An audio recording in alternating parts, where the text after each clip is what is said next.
Let's take a moment to look at various examples that will give us a better understanding of setting up service-specific access control lists, control plane protection, as well as management plane protection. So the first one we're going to analyze is this one right here, our service-specific access control list. In this particular example, we want to allow only SSH and Simple Network Management Protocol access from the 10.10.10.0/24 subnet. So let's see how the configuration would be in this case. We're going to set up a standard access control list in this example. And the standard access control list is access control list 90. And it says we're going to permit 10.10.10.000.255. So this is giving us a range of IP addresses from 10.10.10.0 through 10.10.10.255. So pretty much everybody in the 10.10.10.0/24 network. And then everybody else is being denied. Now, why are we explicitly denying here instead of just relying on the implicit deny? It's because we want to add the log keyword. We want to log all the denies so that way there we have a reference point to go back to if we see that there's a lot of deny hits. That means a lot of people or a lot of connections are trying to be made from inappropriate IP addresses. So somebody could potentially be trying to hack in. So that's why we're logging, just to keep track of that. Now we go to our VTY lines, and you'll see that we are only allowing SSH in this particular case for security purposes.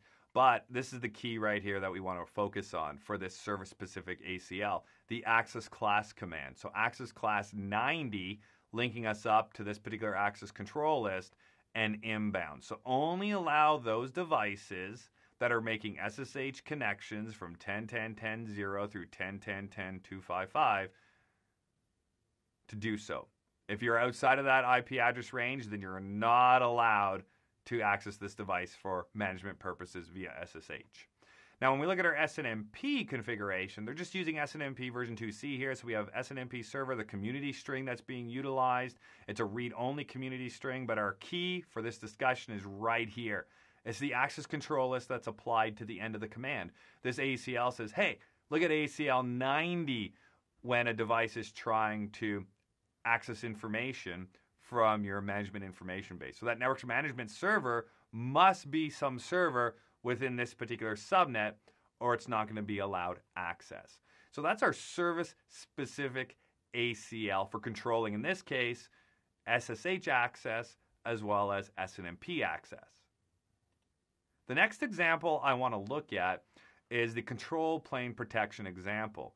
In this case, for control plane protection, we only want to allow SSH and SNMP access from the 10.10.10.0/24 subnet. Wow, that's the exact same thing we were trying to do with our service-specific ACL.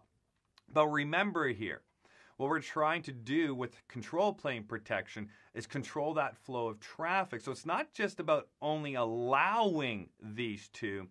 We're going to see here that we can actually control the number of packets per second based on SSH and SNMP. So the first thing we want to do is we want to specify what the traffic is. And we're going to do that with an access control list. So this access control list is simply going to be used for classification purposes. So we're naming this the control plane protection management traffic. Doesn't matter, right? This is just a name to describe this particular access control list. So we're permitting TCP traffic in this IP addressing range going to any destination equal to 22. So that's SSH. We then have permit UDP 10.10.10.0 through 10.10.10.255 going to any destination equal to 161. So there's our SNMP classification. Now, what we need to do is we need to reference this information in a class map. There's a nesting structure here that we're going to be going through. We're going to nest the ACL inside a class map. We're then going to nest the class map inside a policy map. And then we're going to call upon this policy map within the control plane configuration. So the class map is going to be identifying what we are trying to match in this particular case. So the class map is called CPPPR management class. And we're going to match the the traffic that is classified within the access control list named CPPR MGMT. We then call upon a policy map. And the policy map is going to define the actions that are going to be taken on the traffic that is classified within the class map. So we have to map this class map to our policy map that we created. So the policy map is called CPPR policy, and we are nesting the class map inside of that. And then what actions do we want to take in this case now? Well, we are going to police this traffic. What does police mean? We're going to control the number of packets per second, the rate at which packets are allowed inbound in this particular case. So we're going to police the rate to 50 packets per second. If it's less than that, we're going to transmit. If it exceeds that 50 packets per second, we're going to drop that traffic. And there's also this other class that catches all other traffic, and we're just going to drop all that other traffic by default. We're going to just drop it. And then lastly, we're going to set up our control plane. And so in this particular case, we're setting up the control plane, and there's our service policy right here. The service policy says that we are applying what? Our service policy is we're going to apply inbound. So input the CPPR policy. So we're applying the control plane protection policy to our control plane. So if we have SNMP or SSH traffic that's exceeding 50 packets per second, we're going to drop it.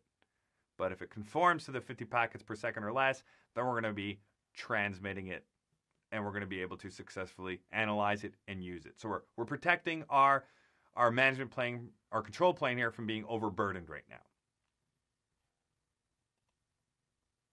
Lastly, let's take a look at our management plane protection. And in this case, management plane protection is all about controlling which interfaces are allowed to accept that management traffic. So the SSH traffic or the SNMP traffic in our particular examples. So notice that all we're doing is adding to the control plane a management interface. That's all we're doing.